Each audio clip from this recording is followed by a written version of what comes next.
Welcome everybody to our school board meeting this evening. For our Pledge of Allegiance, I was wondering, would the students like to lead that? Some are saying no.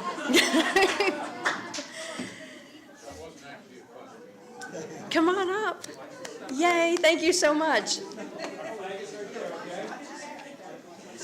Take your time. Here's a microphone for you. What are the highlights? Really, thank you guys so much. This is great. All right, we stand? Are we ready? My face ready. Yes. Okay, go ahead. I pledge allegiance to the flag of the United States of America and to the republic for which it stands, one nation, under God, indivisible, with liberty and justice for all. Good job. Thank you.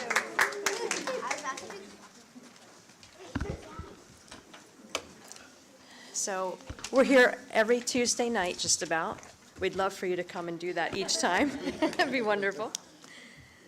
For our roll call tonight, we are all here with the exception of Mr. Strunk, who is traveling, and Mrs. Custer is with us, but on Zoom. And do we have any public comment? This is 2 minutes dedicated to anything agenda related. Do we have anyone in the audience for public comment? Okay, do we have anybody online? Okay, thanks. Moving into 3.1, we had an executive session just before this meeting to discuss the student board representative for the class of 2026. Moving on to the most important part of the meeting, the Lower Pottsgrove Elementary Reading Olympics presentation. At this point, I'd like to invite our Lower Pottsgrove Elementary principal, Ms. Terry Kohler, to the podium, and she's going to introduce some wonderful people.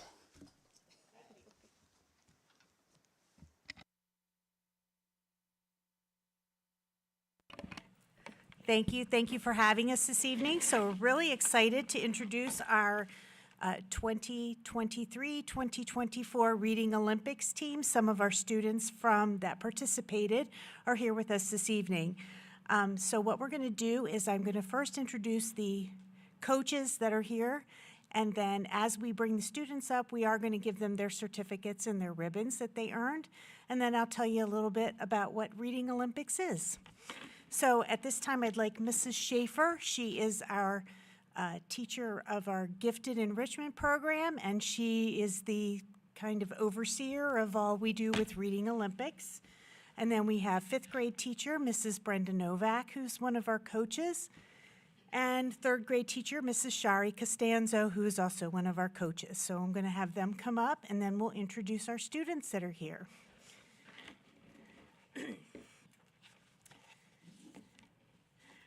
And with us this evening, we have Katie Hansen.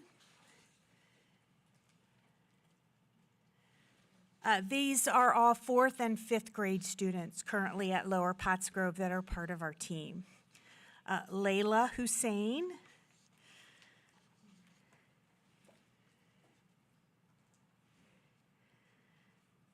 Tegan Kriebel.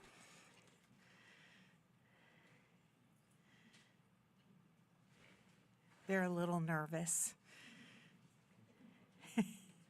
Lambert Liebel.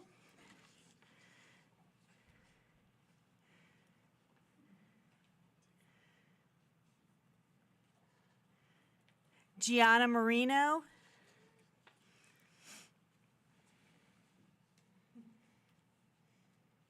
We were practicing how to receive a certificate over in the cafeteria. Kaylee Michaels.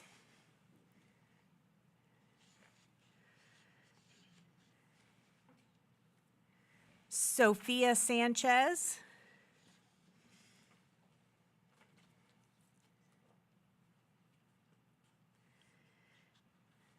Brinley Stoy Freed.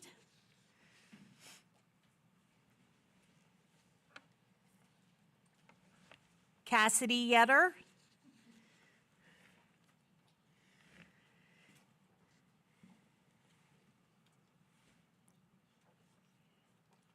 Maggie Yetter.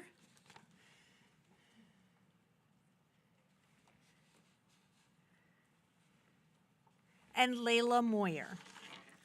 So if we could just say congratulations to these students. They're some of our teams.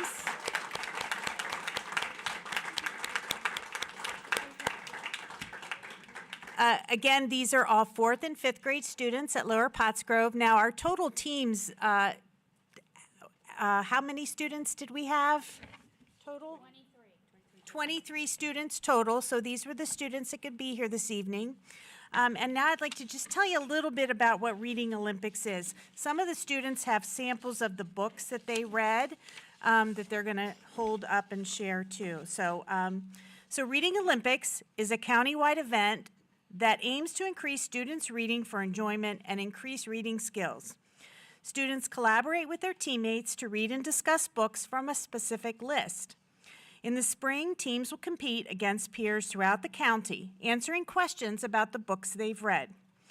Reading Olympics encourage students to increase the quality and quantity of books they read for enjoyment. The Reading Olympics program is based upon the belief that good reading habits form the foundation for a productive and successful life. This program is currently active in schools in Berks, Bucks, Carbon, Chester, Delaware, Lancaster, Lehigh, and Montgomery counties. In 2019, over 6,000 Montgomery County students participated in the Reading Olympics. I believe it was a little over 4,000 students that participated this year. The requirements for the elementary are the students must be in 4th or 5th grade. They must be able to read at a minimum of a 4th grade level. They must be able to attend our bi-monthly meetings, and those meetings occur either before or after school. They must independently read at least 12 of the 25 books from the required list. And then they start meeting in October, and what they do is they talk about the books, and then as we get closer to the competition, they actually practice answering questions about the different books that they've read. We get the list of books in late spring so that we can actually order them over the summer so that we have them for the students. And it's a mix of fiction and nonfiction, and there's some classics on the list, and then there's some books that are a little bit newer. So some of the books that you might be familiar with that are on the list from the Mixed Up Files of Mrs. Basil E. Frankweiler, which is an oldie but a goodie, Hatchet, James and the Giant Peach, and then we have some newer books, and one of the books that we have here that Tegan is holding, The Boy Who Failed Show and Tell.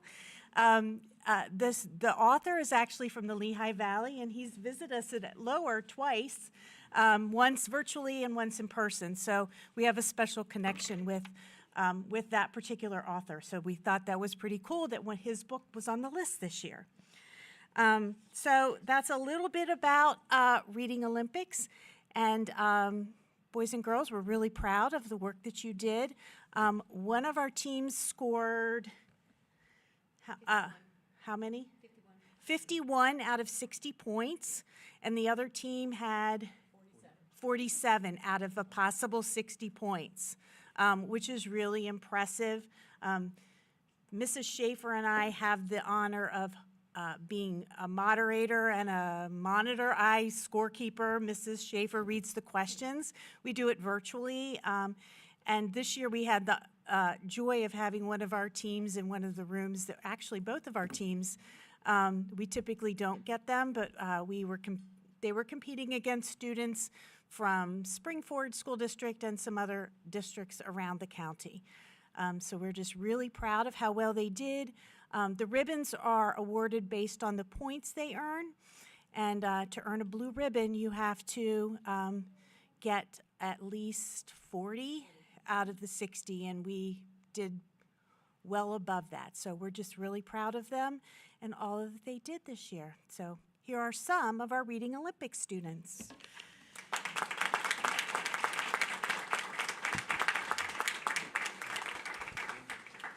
Does anybody have any questions for us? Do you want to read next year? Reading Olympics actually can go all the way to the high school level, and I do believe our middle school does have teams that compete as well. So you guys had to read a lot of the same books, is that true? Is that what I heard? Was there a fave anywhere in there? Or everybody has a different one? Everybody reads Allergic. They all wanted to read the graphic novels. Right, right. Oh, you were very matter of fact. You were not reading that one. Rain S- was great. Rain. Parents, you are welcome to take pictures if you'd like.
Thank you so much for presenting.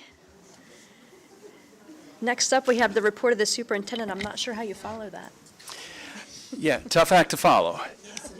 So I actually have 4 things that I've listed here that I would like to talk about. But before I get into those, I do want to add a new piece of news. So the district was informed this week that we are the successful recipient of a competitive grant through the Pennsylvania Commission on Crime and Delinquency. This grant is in the amount of $433,546 and has been earmarked to upgrade our scanned card reader systems that are used by staff to unlock doors. These systems within the district have been aging and need to be replaced, and this new system will also work with the security cameras in place. This totals $612,496 in grants from PCCD in this school year, and a total of $868,952 over the past 2 years. These funds have allowed for continued upgrades to safety and security, including our playground fencing and counseling service for students. So we're really proud. I want to thank our team. So we have kind of a 3-headed grant writing team. Mr. Vorez, Dr. Lucas, and Mr. Blankenbiller are the 3 that kind of work together on this. And Jeff, did I leave you out? Take some credit, sure, why not? So we've had a very successful grant writing kind of season. It's been made aware, we've been made aware that very few, well, quite a few of our friends did not get this grant. So we're thankful for the work of that team, and this money will be well spent. Well, that was just my first. So I have some other ones. Pre-K counts. This is a very exciting one for me to, again, talk about. So our administrative team has been working with the YWCA to potentially open a pre-K counts classroom at our Lower Pottsgrove Elementary. Earlier this year, the district applied for the pre-K counts grant, but our application was denied, locking us out of the program for another 5 years. Our application was denied in part because we do not have an existing program, and there is a preference to funding existing programs over starting new programs. We're continuing discussions with the YMCA and hope to have an agreement in place prior to the end of the school year. I would like to thank Dr. Anne-Marie Lucas, Dana Vorez, and Casey Blankenbiller for their work with potentially bringing this program to Pottsgrove. I'm very excited about this. Some of our neighboring districts have quite a few of these programs, and this is something that can provide 2 years of pre-K education to our lower economic families. So it's not a done deal yet, but we're very excited about the possibility. Another thing I'm excited about that we talked about at our CIT meeting. At the CIT meeting last week, middle school teacher Christine Mortimer and middle school principal Dr. Gonzalez presented information on starting a world travel club for our high school students. This evening, we will be asking the board to approve to begin work towards our first trip in April 2025 to Costa Rica. International travel can enrich the learning experience of our students, and we're excited to bring this opportunity to Pottsgrove. I personally participated in a couple of these trips. I started this program with a team of wonderful educators in Quakertown, and the learning that can happen on these trips is just incredibly enriching. We'll be working towards planning a trip in 2 years as well, and also building in some fundraising opportunities to make sure that this is available to the broadest possible spectrum of our students. Then two other things that are exciting. Michaela's Voice. Michaela's Voice is funded by the U.S. Department of Education, the PA Department of Education, and the PA Bureau of Special Education. Pottsgrove was selected to participate in Michaela's Voice Assembly and an art project hosted at West and Ringing Rocks this month. Last year, the same presentation occurred at Lower Pottsgrove Elementary. It's founded in 2010. Michaela's Voice brings forth a powerful message of inclusion and positivity inspired by Michaela herself, who, despite her challenges, found her voice through compassion and acceptance from her peers. Following the assembly, 24 students from both schools of all abilities worked together to craft Kaleidoscope, a large-scale artwork symbolizing diversity, equity, and inclusion. The unveiling of the art project will occur later this week, I believe. And Michaela's Voice was something that was first brought to us by a then parent, now sitting board member. So Anik is the one who actually made us aware of this program, got involved, and helped bring it to Pottsgrove. So thank you. It's been very well received, and it's an incredible experience. And last but not least, Avidium. On Friday, April 12th, the Pottsgrove School District High School Avidium Club, which stands for I Got Your Back, hosted The Talk with over 7 other area schools, including Springford, Perkiomen Valley, OJR, Souderton, and Upper Perk. During this event, school staff and students learned more about the Peer-to-Peer Mental Health and Suicide Prevention Club. Student leaders facilitated an energy-filled, student-designed, and developed interactive workshop where students learned the 4 characteristics of health community, including acceptance, appreciation, acknowledgement, and caring. They brainstormed ways that they can promote these concepts in our schools, and each participating school left with ideas, energy, resources, and supplies to introduce to their Avidium Club in their own school. There are over 300 Avidium clubs across PA, and Pottsgrove is one of them.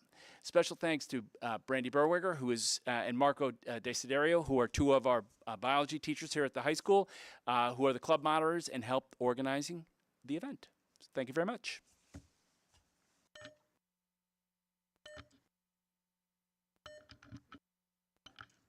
Thank you, Dr. Finnerty. Okay, we're moving on to action items personnel. I'd like to make a motion, we approve 6.1, retirements. Thanks. We have a motion and a second to approve 6.1. Do we have any questions or comments? Just one comment, I just wish our chemistry physics teacher has a wonderful retirement. My husband's loving his, so I can't wait to get there. Thank you. Are there others?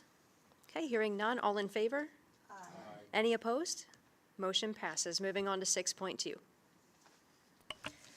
I'd like to make a motion that we approve 6.2 through 6.10. Okay, we have a motion and a second to approve 6.2 through 6.10. Any questions or comments? Hearing none. All in favor? Aye. Any opposed? Motion passes. Moving on to 6.11. I'd like to make a motion, we approve 6.11 with the explanation for the community. 6.11 is approval of an additional staff member for after-school tutoring. We run a number of after-school tutoring programs. They are all funded by the ARP ESSERS dollars that we still have through the end of this year. This particular action is to fund Miss Abigail Wilcox, who is teaching in AP Language and Composition after-school tutoring session. Thank you. Are there any questions or comments? Okay, hearing none. All in favor? Aye. Any opposed? Motion passes. Moving on to 6.12. I'd like to make a motion, we approve 6.12. Okay, we have a motion and a second to approve 6.12. Any comments or questions? Hearing none, all in favor? Aye. Any opposed? Motion passes. Moving on to 6.13. I'd like to make a motion, we approve 6.13. We have a motion and a second to approve 6.13. Any questions or comments? Yes, I just have a quick comment. I reached out to, we just needed one community member, and we got the best one here, so I thank you, Martin, for stepping up. My question was, will Martin then be able to report out to, since he's supposed to be the school board rep, will he be reporting out to us so we can learn more about what goes on in the recreation club? So, Absolutely. Okay, and then my only comment was, thank you, Martin. I appreciate it very much. Always looking to better our community and serve our community. Absolutely. Thanks, Martin. Okay, any other questions or comments? Hearing none, all in favor? Aye. Any opposed? Motion passes. Action items, business. I'd like to make a motion, we approve 7.1. Okay, we have a motion and a second to approve 7.1. Any questions or comments? If we could have an explanation, please. Absolutely. So 7.1 is Public School Facility Improvement Grant Resolution. The state of Pennsylvania has authorized a significant fund to support school districts in physical improvements of their building. It is a competitive grant, and one of the things that is required to actually submit your grant application is a resolution by the board stating what we're looking to work on and that the board commits to doing this. So we had discussed this prior in some facilities and finance and operation committee meeting, where we looked at projects that we had been planning to do in the near future that would meet this grant. So we've identified a project at the middle school, which is a replacement of windows. This fits well with the description of the grant. It is something that is necessary because any kind of moisture infiltration can wreak havoc on a building.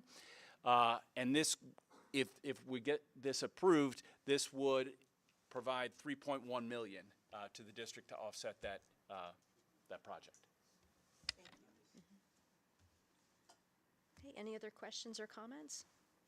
Hearing none, all in favor? Aye. Any opposed? Motion passes. 7.2. I'd like to make a motion, we approve 7.2. We have a motion and a second to approve 7.2. Any questions or comments? Sure. So 7.2 is the annual intergovernmental agreement with Shared Student Services. So this is an agreement that we make with the MCIU every year. IUs provide a number of services. This one in particular is to support students with special needs, and this is just our annual agreement. Thank you. Okay, any other questions or comments? Hearing none, all in favor? Aye. Any opposed?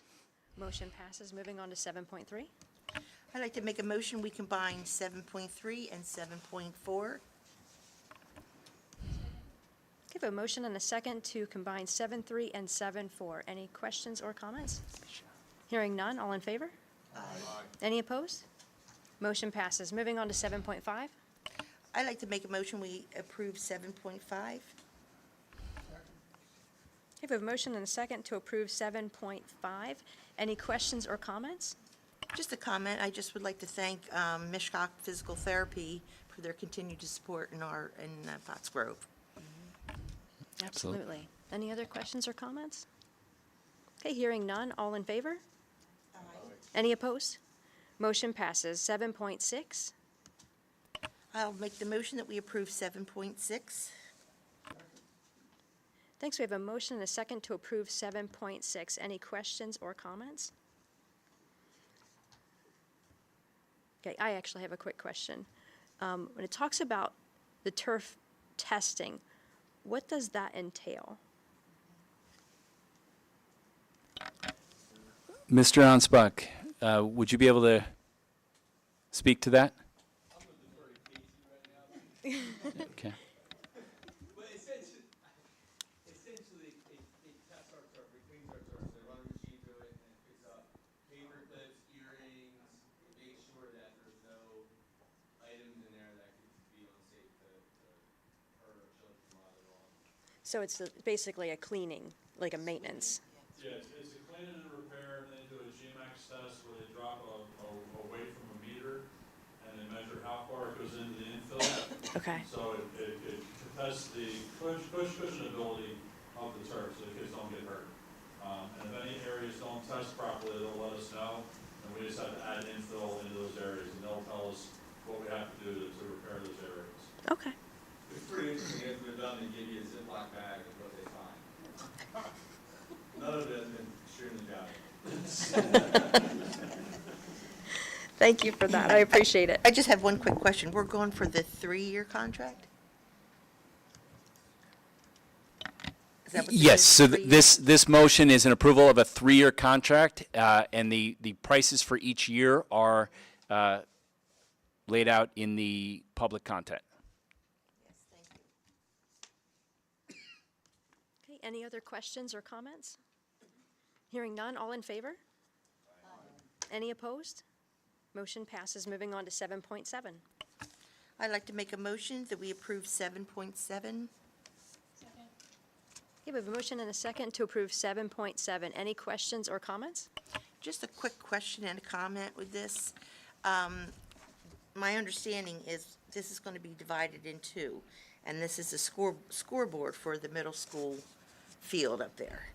So we have the Pottsgrove Future Falcons and the Booster Club doing one half, and then we're doing the other half. What account is this coming out of for us? So motion 7.7 and 7.8 are actually really part of one project. So in motion 7.7, that motion is to accept the donation of the scoreboard. So Okay. Future Falcons and the Booster Club are donating a $14,000 scoreboard to us. We have to accept that donation. It becomes our property. The donation is being made contingent on our commitment to install it. So when you look at 7.8, that is the installation piece. Thank you. Are there any other questions or comments? Okay, hearing none. All in favor? Aye. Any opposed? Okay, motion passes. I just want to make a quick comment. That is just impressive to have raised that number of funds, and that is definitely to be applauded. So thank you. That is a tall task. That is excellent. With that, we're moving on to 7.8. Now I'll make the motion, we approve 7.8. Okay, thank you. Thank you. We have a motion and several seconds to approve 7.8. Any questions? Yeah, any questions or comments? Hearing none, all in favor? Any opposed? Moving on to 7.9. I'll make the motion that we approve 7.9. Okay, we have a motion and a second to approve 7.9, the security camera license renewal. Any questions or comments? Hearing none, all in favor? Any opposed? Motion passes. Action items, education. I'd like to make a motion, we approve 8.1. Okay. Thank you. We have a motion and a second to approve the Tours International Travel Program. Any comments or questions? Yeah. For that one, are we including the fees for the teachers and that are going, or are we going to combine that like discussed? So the way that this motion is to approve the international travel program and actually to approve EF Tours as the vendor. So the way that this works is we get one free chaperone for every 6 students. So that's no cost.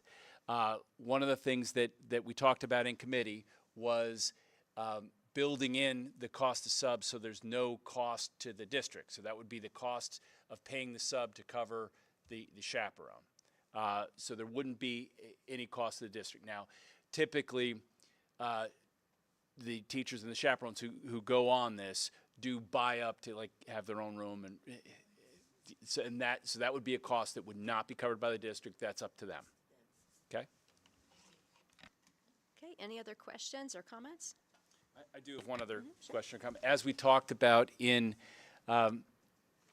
committee, there's going to be some work we're going to need to do on our policy, some policy work we need to do to make sure that we can run this and that our policies are in line with this. But it's important that we get, if we have interest in this, it's important that we get this passed so that our team can start doing the work. Because a turnaround to run a trip, even a small one like we're trying, in spring of 2025, that's a quick turnaround. Typically what we would do is have, and we are planning on doing this, have a trip 2 years out, which gives people some time to fundraise and to plan for that. Thank you. Any other questions or comments? I think we have a question, Ashley. Yeah. We discussed in committee about it only being teachers going chaperones, is that gonna stay, the rule? So what I'd like to do is I would like to have an administrator and teachers on the trip. That's the idea. We did have some open questions about whether or not we would send a nurse, and these are things that we're going to have to develop as we move through the policy and the AR to make this happen. But right now, if it's the board's will to move forward at all with this, we really do need to kind of approve this action so that we can start building forward and putting all the other pieces in place. Okay, yeah, I guess I should have just said like employees of the district, rather than just teachers. So, yeah, that works. So I think the last time when there were issues, one of the issues was that, some of the adults going wanted to take their spouse Right. also, like, at no cost. And I think that was part of the problem with why the policy was written the last time. Okay. Yes, thank you for that. That would not be something that we would look to be doing. Okay, any other questions or comments? All in favor? Any opposed? Motion passes. Moving on to 8.2. I'd like to make a motion, we approve 8.2. Okay, we have a motion and a second to approve 8.2. Any questions or comments? Hearing none. All in favor? Aye. Any opposed? Motion passes. Moving on to 9.1. 9.1.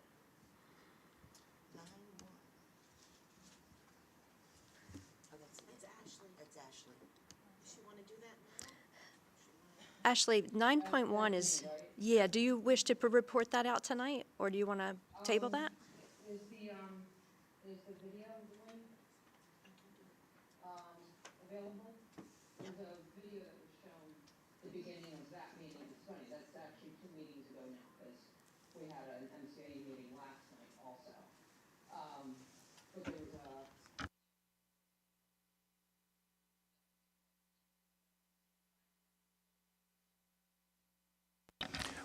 We do have that video queued.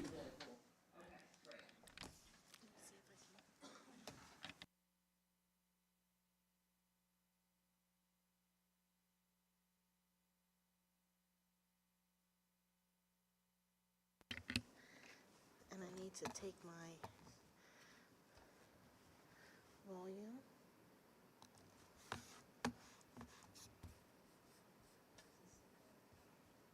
Is it playing?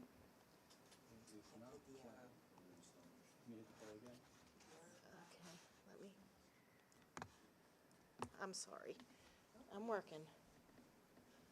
Where'd the arrow go? There it is. Community of learners dedicated to understanding and solving environmental issues. Did it start late? The EMO is deeply aligned with contemporary educational trends, emphasizing environmental justice, climate education, and the exploration of local environmental concerns.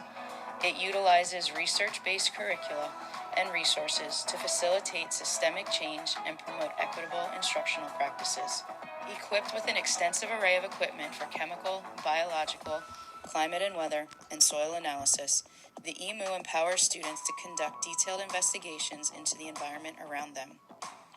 From analyzing water quality to observing biodiversity, the EMU makes complex environmental concepts accessible and engaging for all students. Partnerships with esteemed organizations like Natural Lands Trust, Audubon Millgrove Campus, DCNR, and Wissahickon Trails have been instrumental in expanding the EMU's reach.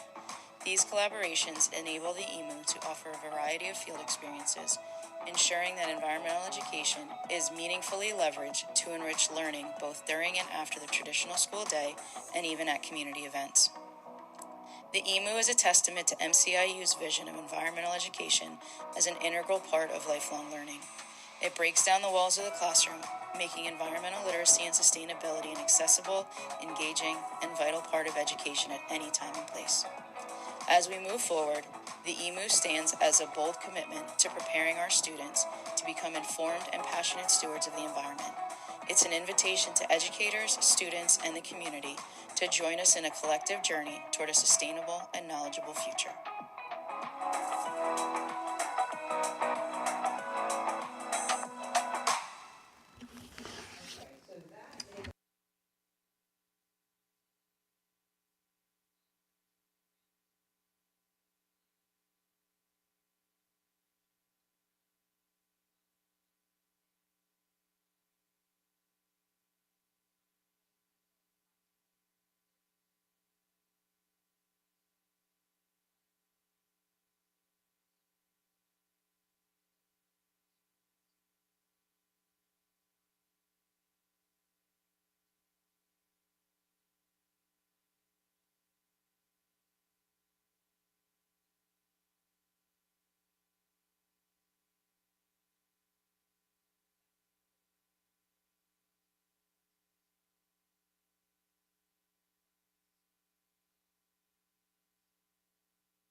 Thank you, Ashley. Okay, we're moving on to 10.1.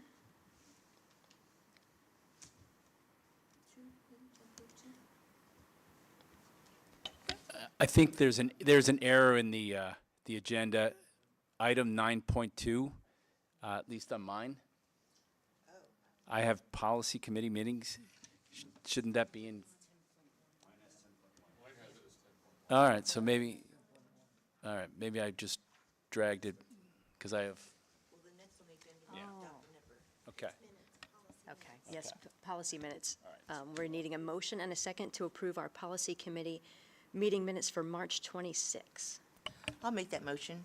Thanks. Thank you. Any questions with regard to the policy committee meeting minutes from March 26? Hearing none, all in favor? Aye. Any opposed? Motion passes. Next is the Operations Finance Committee meeting report out. Yeah, the Finance Committee met on April 9th.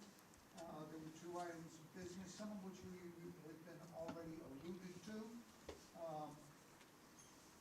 First was a project update from CMTA ISC Provident, update by Mike Lang and Ed Dahl, who presented an update on work that was completed in the district and that will take place this summer. Whoa. Yeah, okay. Nobody listens to what I say anyway. Work order number 1 included windows at the middle school. This is a favorite project I want to mention. When I first joined the school board, I got a tour of the middle school and the windows, and Patty's nodding her head. She's heard this story many, many times.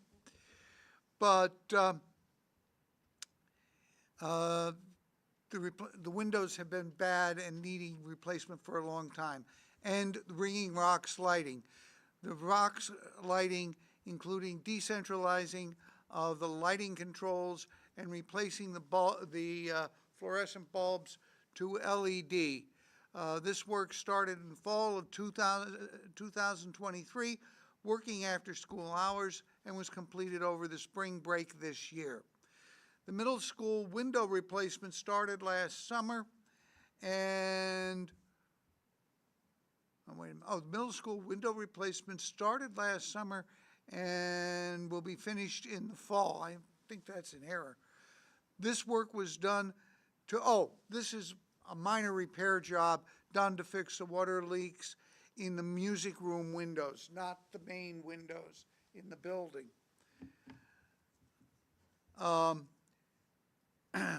Work order number 2 is for West Pottsgrove Elementary.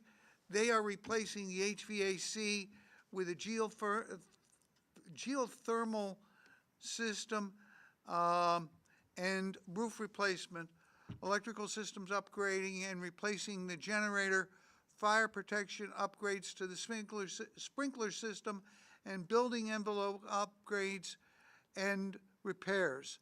The drilling of the wells for the geothermal system is anticipated to start in early May with 44 total wells. The roof and other items of the work will be completed over the summer. Mike Lang also talked about the public school facility improvement grant that is available, which was discussed earlier.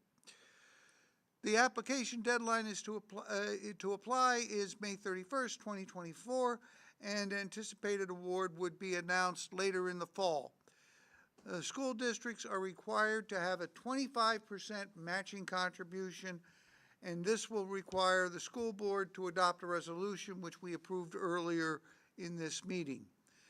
This will be done at today's meeting. Pottsgrove needs to determine the eligible improvement project to approve the grant resolution.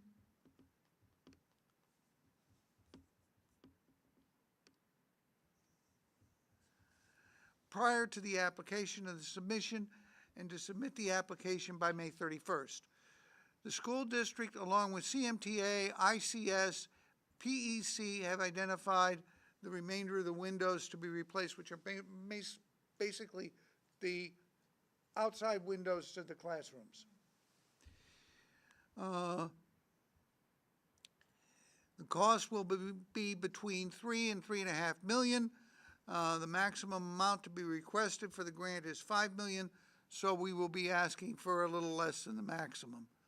Under new business, Casey Blankenbiller brought a few items to the Facilities Finance Committee to address and get guidance on, one of which was, I believe, the repairs to the track around the football field.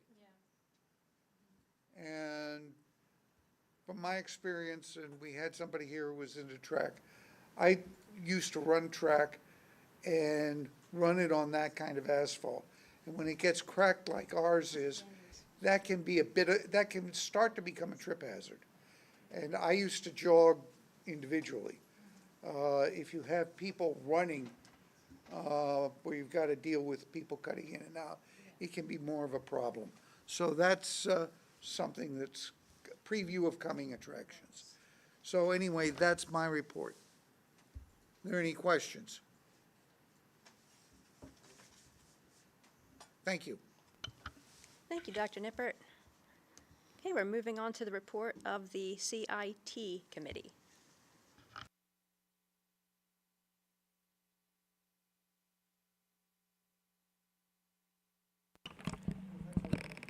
Good evening. The Curriculum, Instruction, and Technology Committee met last Tuesday, April 16th, and I just wanted to begin by thanking really the committee and the board at large.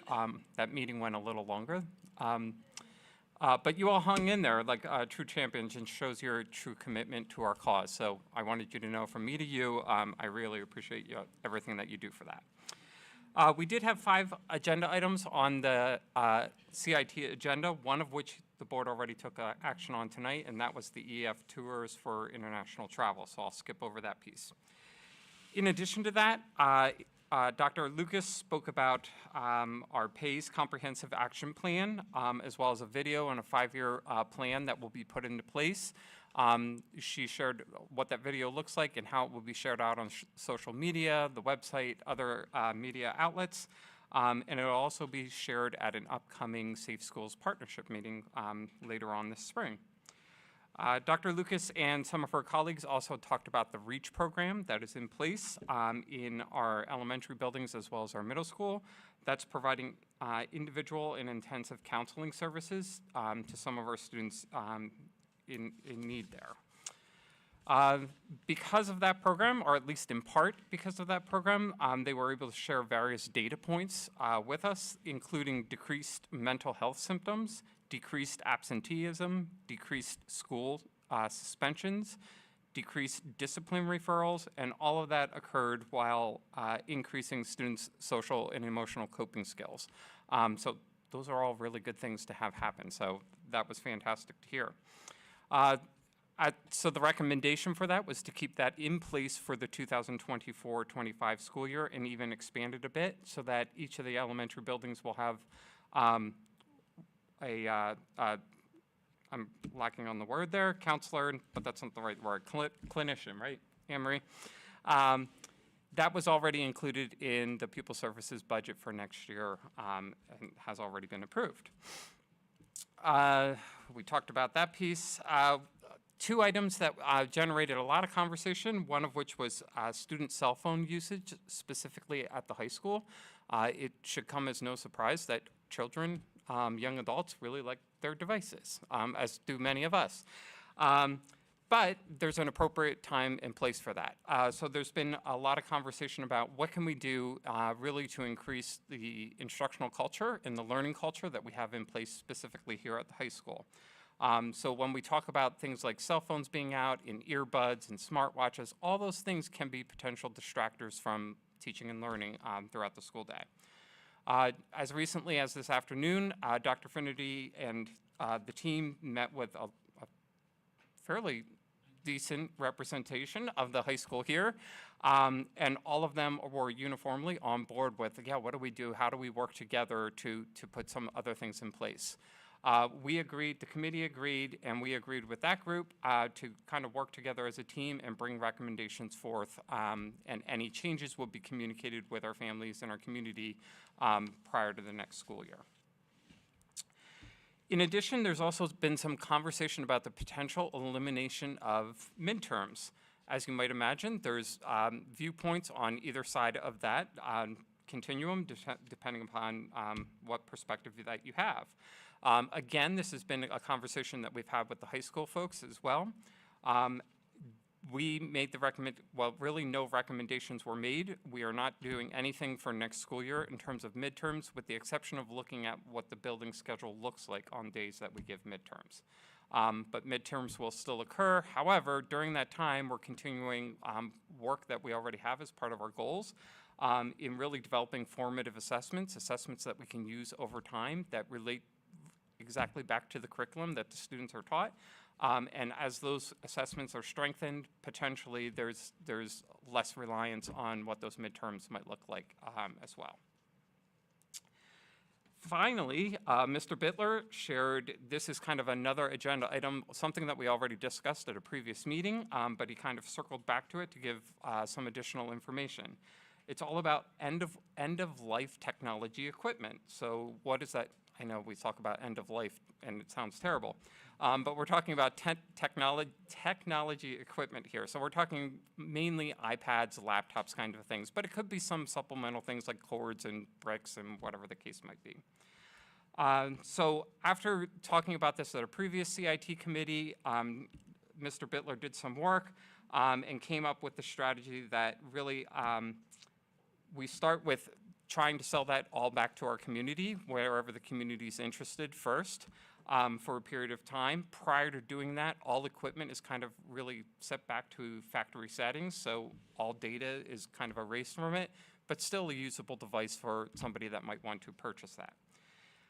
Any of that equipment that remains still on hand will be put onto an auction site, and after 1 year period of time, if it's not sold on that site, really it would be go off to recycling opportunities at that point in time. There was also, or is an opportunity to do, to donate some of the materials to a community center in one of our communities within the district. So that was a well-received idea as well. Mr. Lappick, anything that we missed? Community center, but that was your last item. Okay. Thank you. I did have one quick comment. So doubling back to the midterms, and one of the things that we talked about was, one of the concerns was that the weight essentially of midterms, and if you were to not have them, and it turns into the mathematical equation. And then one thing that I had mentioned was as far as the building knowledge and demonstrating knowledge. And that's something that's been in place for many years, but the weights of those have changed. So essentially, your demonstrating knowledge, your DK assignments are very heavily weighted, your BK not so much. And so I would almost really like to know, where do the building administrators, where do the teachers fall on this? How do they feel? Do they feel like it's an accurate representation?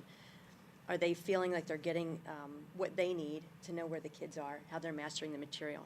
Because as we've talked about, you might have a few building knowledge assignments, and you may say to yourself, what does it matter? Because I could do all of these and score perfectly, and I could have a tough test, and that can tank my grade.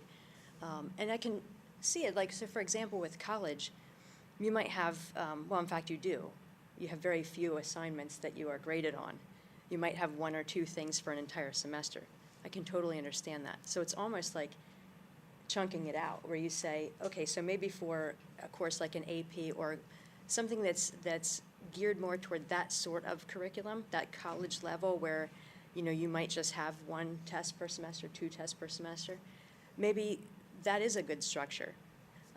But if it's not that type of course, something that maybe could be a little bit more evened out, to where a student who, I refer to him as a plugger, so that kid who just plugs along could benefit from just really working hard on the building knowledge assignments.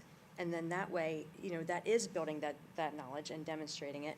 And if they have a tough test here or there, it's not really the end of the world. So that's something we've talked about a few times. And again, I guess I would just like to see where a teacher falls on that, as well as building leads. Because at the end of the day, when you move on beyond here, we want to be able to facilitate a spirit of hard work matters. And so for that plugging student who works really hard every time, we want to be able to encourage that student in these ways. So just some random thoughts, and thank you for listening. Mrs. McIntyre, I think that's very well said, and probably a good time to start looking at it. I'd be happy to start working with teachers and collecting some of that information. It's been in place for a fairly long, no, it's way longer than 5, because when we went to the 10-point scale, which was right about the time I entered the district, it was already in process when I got here, that's when all those decisions were made, so it's probably 10 years at least since we've looked at that. But to my knowledge, like Encore looks different than Honors, and the DK, BK look different depending upon what courses that you're taking, or if you're at the middle school or the high school kind of a thing. So it's probably a timely conversation to have together with our teachers and determine where do we think, is it still representative of what our classrooms and our instruction looks like? And really our expectations overall. I really appreciate it. Thank you. Of course. Any other questions? Okay. Thanks, Mr. Boris. Thank you. Okay, we're at new business. Dr. Finnerty? Nothing for me, thank you. Patty? Yes, I just wanted to give a shout out to all the committee. We had the 2014 class of athletics, Hall of Fame. And it is one of the highlights that you have to see. And I think actually, Gus, we have it on PCTV, don't we? So I encourage everybody to look at it. There's 5 stories, and everyone remembers what teacher, what they studied, their friends, the last match they had, how they made the state record. I mean, Ryan Stairs had a brain injury, and he brought me to tears. So it just shows you they come back home. They come back home, and it's just a beautiful, beautiful time. And it's something we can't forget because that's what we do in the community here. And all the committee and Mr. Ansbach, Mr. Dorenzo worked so hard. So if you get a chance, just it's about an hour, take some time, and just reflect when the kids come back home. And it was a beautiful time, so I just wanted to share that. And to Patty's point, when you do watch it, one of the things that you'll notice is how much it means to the 5 athletes that were acknowledged. All 5 had a hard time getting through their speech. You know, it's funny because Jenna Mueller got up there and she's pregnant. She's going to have a little boy. And she gets emotional right away. She goes, I'm sorry, I'm pregnant, I'm pregnant, I'm pregnant. Next, Michelle Metz gets up there and she goes, I'm sorry, but I'm not pregnant. Then the fella got there, he goes, I'm not pregnant either. But it was just filled with emotions, thanking their parents, thanking our community, thanking their coaches. So please take the time and just watch it. It's beautiful. Thank you. Anik? Tanya?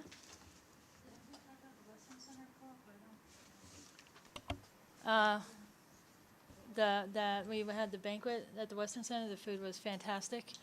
And we were given a wonderful tour, very lengthy tour of the facilities.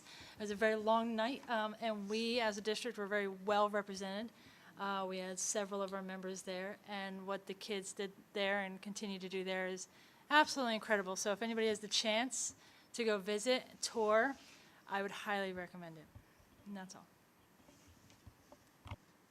Thanks for bringing that up, and many thanks to Mr. Livingood for the lengthy tour that he provided to us. It was valuable. Thank you. We had discussed at the last meeting that he was going to come here and present tonight. Because we had two board members who anticipated not being here, we moved that to our first meeting in May. So he'll be here. Dr. Nippert? No, I just want to second your remarks about the Greek dinner. Yes. Was fantastic, and the lamb was superb. Yeah, you're missing great food if you don't go to the dinners. Thank you. Jim?